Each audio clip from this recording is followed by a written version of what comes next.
একটা গরিব ছেলের জীবন কাহিনী। যদি সময় হয় একবার পড়ে নেবেন, যেটা বাস্তবতা। গল্পটা পড়ে দেখার অনুরোধ রইল। টিফিনের সময় সব ছেলে মেয়ে টিফিন করতে বাইরে গেল। সব ছেলে মেয়ে ক্লাস থেকে বাইরে বেরিয়ে কেউ গেল ক্যান্টিনে, কেউ গেল মাঠে খেলতে। কিন্তু এর একটি ছেলে কোনোটিতে গেল না। মাঠে এক কোণে গাছের নিচে বসে আছে। প্রতিদিন এরকমই দেখা যেত। ক্লাসে অনেক ছেলে এই ছেলেটাকে দেখতে পারত না। ছেলেটাই জামা নোংরা আর বাকিদের জামা সব পরিষ্কার সুন্দর করে পরিপাটি করে আসে, শুধু এই ছেলেটা ছাড়া। সামনে পরীক্ষা, স্কুলের টাকা দিতে হবে। সবাই যার যার বাসায় জানায়। সবার মা বাবা স্কুলে এসে টাকা পরিশোধ করে গেছে, শুধু এই ছেলেটি পরীক্ষা ফি বাকি।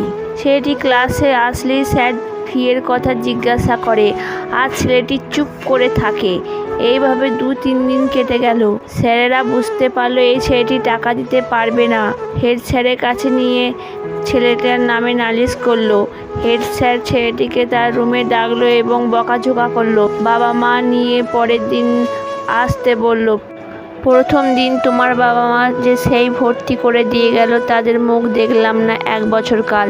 যদি তোমার বাবা মা কাল আমার সাথে দেখা না করে, তাহলে কাল থেকে আর স্কুল আসবে না। এখন যাও। ছেলেটার বয়স তত হবে না, 14-15 বছর। ছেলেটি কাঁদতে কাঁদতে স্কুল থেকে বের হয়ে গেল তার ছেঁড়া ব্যাগটা নিয়ে। সেই ছেলেটি আর স্কুল আসে না। অনেকদিন পর স্কুলের হেড স্যার রাস্তায় দাঁড়িয়েছিল রিক্সার জন্য। কোথা থেকে একটা রিক্সাওয়ালা এসে বলল, স্যার ওঠেন, স্কুল যাবেন? স্যার একটু আশ্চর্য হয়ে রিক্সায় চালকের মুখের দিকে তাকিয়ে রইল। একটা 14-15 বছর ছেলে রিক্সা চালাচ্ছে। স্যার আরেকটু অবাক হলো যে সেই ছেলেটা এই ছেলেটা যাকে স্কুল থেকে বের করে দিয়েছিল। স্যার আর কথা বলল না, চুপচাপ রিক্সায় উঠে বসলো। ছেলেটি কথা বলতে শুরু করলো, স্যার আমাকে চিনছেন? না না না চিনার ভান করে বলল, স্যার ওই দিন পরীক্ষার ফি দিতে পারি নাই বলে স্কুল থেকে বের করে দিয়েছিলেন, আমি সেই ছেলে। চিনতে পারছি। স্যার আপনি যদি সেই দিন আমাকে স্কুল থেকে বের না করলে আমি আজ না খেয়ে মরতাম। মানে?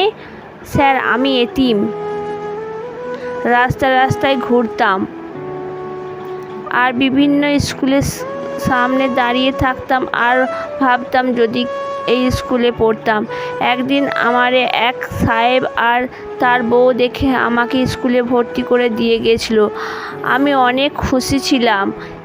কিন্তু স্কুলে ভর্তি করে দিয়ে যাওয়ার পর ওই সাহেব আর ম্যাডামকে দেখি নাই।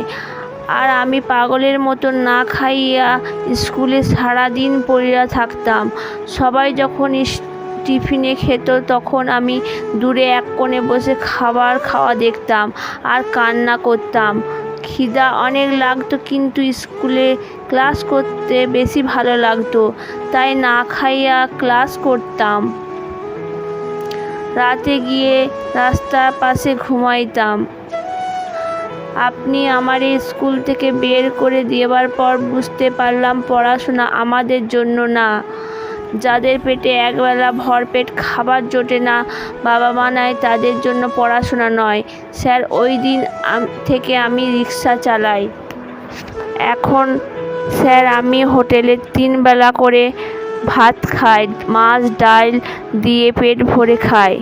স্যার মাফ কইরা দেন, আমি কি আপনারে বকবক কইরা ডিস্টার্ব কইরাছি? স্যার স্কুল আইসা পড়েছে, এই নে ভাড়া। স্যার এটা কি কন? আপনি আমার স্যার, আপনার কাছ থেকে টাকা নিয়ে আমি কি বেয়াদবি করতে পারুম না স্যার, বলে ছেলেটা চলে যায়। আর ততক্ষণে হেড স্যারের 2 চোখ দিয়ে পানি অঝরে ঝরছে। এই ছেলেটাকে সে না জেনে অনেক কথা শুনিয়ে স্কুল থেকে বার করে দিয়েছিল। সেই ছেলেটা তাকে সম্মান দিল। হাঁটতে হাঁটতে চোখের জল মুছতে মুছতে নিজের রুমে ঢুকে পড়লেন। আসুন না আমরা এই সকল গরিব ছেলেদের জন্য সাহায্য এগিয়ে আসি। একদিনের জন্য নয়, ছেলেটির পাশে সবসময় থাকি। আপনি এত কামাচ্ছেন, তার থেকে যদি 2,000 টাকা করে প্রতি মাসে গরিবদের জন্য পড়াশোনার জন্য খরচ করেন, নিজেকে অনেক খুশি মনে করবেন।